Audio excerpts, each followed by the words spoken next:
Miguel! Yes, my man. I've been dying for this interview with you because I think you are a phenomenal musician, but you're a better human. Oh, well, I take the second one as a huge compliment. Yeah, I think you are one of the most outstanding humans that I've had the faith to walk on this earth with, and it's been phenomenal. And let me tell you why, and then we can talk. I think one of the things that you have, I am all about this whole production. Everything that we're doing is about human connection and human storytelling. As it should be. And I think that you are a character that people need to know that your story, and I think that your connections are like supernatural. What do you think about when I say that to you? What does that sound like to you to hear that? You see, when you say that, it reminds me my fear when I start playing piano for the first time. My mom brought this piano to home, and we never took lessons, nothing. She just loved music, and she brought the pianos for general education, an old piano. And I spent hours playing that piano without knowing one single note, without knowing what do, re, mi, fa, sol was. And I start composing. I start creating combinations. Like, okay, combinations of notes, that's chords and melodies. And then I start composing, and then I developed a fear for when I was going to go to school, because I thought it was not going to be authentic what I was doing. I thought it was like that connection that you mentioning, it was there from the beginning, but I thought like maybe when I learn the theory, they're gonna tell me that everything is wrong. And that helped me to keep that connection kept. And I'm very protective of that connection. And I mean, nowadays I'm a teacher. I'm also, among the things I do with music, I teach.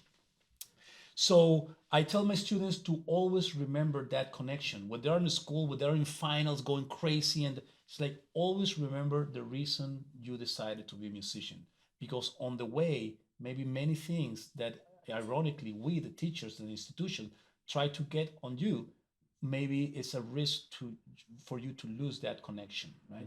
So I think that connection is very important to me and to everyone. So I had the honor of going out of the country with you. Yeah. You remember that trip? Oh yeah, I never forget that trip to Yeah. South Africa. We were in South Africa, and I had the ability to. Well, one of the things that made me like just in awe with your ability to use your connection to storytelling, education, and to human was the way you kind of went in and leaned in on the students' experience and make sure that in the middle of all the process we were trying to develop and all that, that you wanted to make sure that the students were not losing the fun Yeah. and were able to connect with the educators that wanted to help them. Yes. That can you tell me about what? Because that felt so organic in you. It felt like you just did that like it was nothing. Like it just was natural to you. It wasn't forced. It wasn't fake. It just felt so natural. Did it feel like that to you? That's what it looked like to me. Yes, I mean it's connected to the first the topic we were talking about. Is that connection is important. It's important that people feel relaxed in music. Music is an expression of who we are, and music cannot be an athletic competition, right? So if you love running, if you love playing soccer, football as we call it, um, sometimes the competition part of it takes away that emotion, takes away that natural feeling, that natural behavior that you have. And in music, it's like that. I mean, those kids, I'm sure they enjoy playing music at their home or among their friends, but now they have to play music in front of 6 7 teachers of Berkeley College of Music, Boston, that are coming to visit them.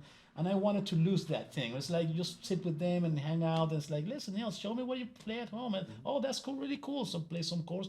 And they are loosening them up, and I think that's the way you can get the best out of students and people in general. So talking about people and musician, because then at the same time, right? Your name is Leo, and it's almost like the sign Leo, because it's almost like the lion in you as well. But you're very in tune with your music. You're very sensitive to the frequency of when you're playing the music, and so I've had the opportunity to watch you with peers and colleagues and making sure that you're connected Can you talk to me about like ensemble experience as you as a musician and how you make sure that everyone's on the same frequency with you? Like, because you put in work. I see you create the space for that. Would you agree with that as well? Yes, I mean, I love playing an ensemble because of that, precisely because of that, because the tuning of that frequency, right? In an ensemble environment, sometimes you are expected or somebody needs to be the leader, but sometimes you need to step back too and let other people be the leader or let other people shine. And your work as a supportive member in that moment is very important. I believe it's so important to be able to do both, Mm. right? To step up when it's needed, when the music requires, but also to step back and support other people. So I think that's why I love playing an ensemble. So we broke you up and we had like these up and coming artists, and then we had them with these seasoned professional artists.